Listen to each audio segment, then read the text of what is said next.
Hi mga katako, this is Emma, your katako vlog. For today's video, tayo magmamatakaw na naman dito sa Marugame Udon and Tempura Japanese restaurant here at SM Santo Tomas, Batangas. Tara, samahan niyo ako.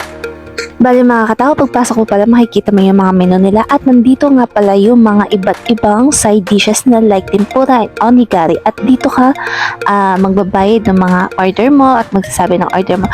Ganito nga pala kaganda at ka-aesthetic yung lugar nila para ka nasa Japan. At makalipas nga ilang minuto at umorder kami ng beef yakiniku don, katsudon, teriyaki chicken and beef yakiniku at iba pang Japanese side dishes like tempura, onigiri, and squid. So tara mga katakaw, tikman na natin isa-isa. Bali mga katakang una kong tinikman ay yung beef yakiniku don, which is okay naman siya, medyo lang naalatan ako dun sa beef. Buti na lang may kasama siyang cabbage, so nag-blend siya.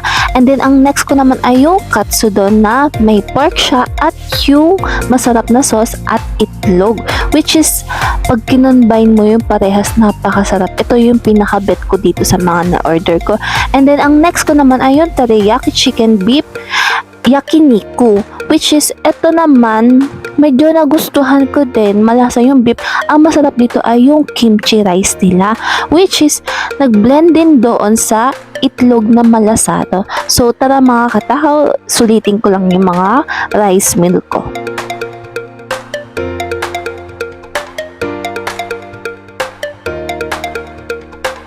So yun nga mga katakaw, matapos ko makain yung mga rice meal ko, doon naman tayo sa mga Japanese side dish like onigiri. Etong iba po ay hindi ko po alam yung tawag, so pagpasensyahan nyo na po ako. Gusto ko lang po matikman yung iba't ibang side dish or mga ibang dish ng Japanese cuisine. So ito po, ayan ay may shrimp, may tempura to sa loob. Although akala ko kasi madaming mayo, so hindi ako masyado nasarapan. At yun, squid naman yun. At dito ako na starstruck. Akala ko kasi hindi siya kanin pala siya sa loob. Alam mo yung parang kakanin na may asukal, ganun yung lasa niya. Kung busog ka na, hindi ka masasarapan kasi mauumay ka dahil ang laki ng kanin sa loob yung Japanese rice.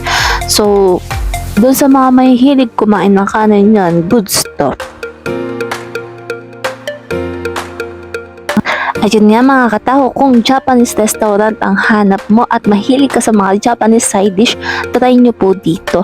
Napaka-affordable at ang sasarap ng dishes nila. Although akala mo lang sa interior designs niya, mahal, pero affordable nyo po.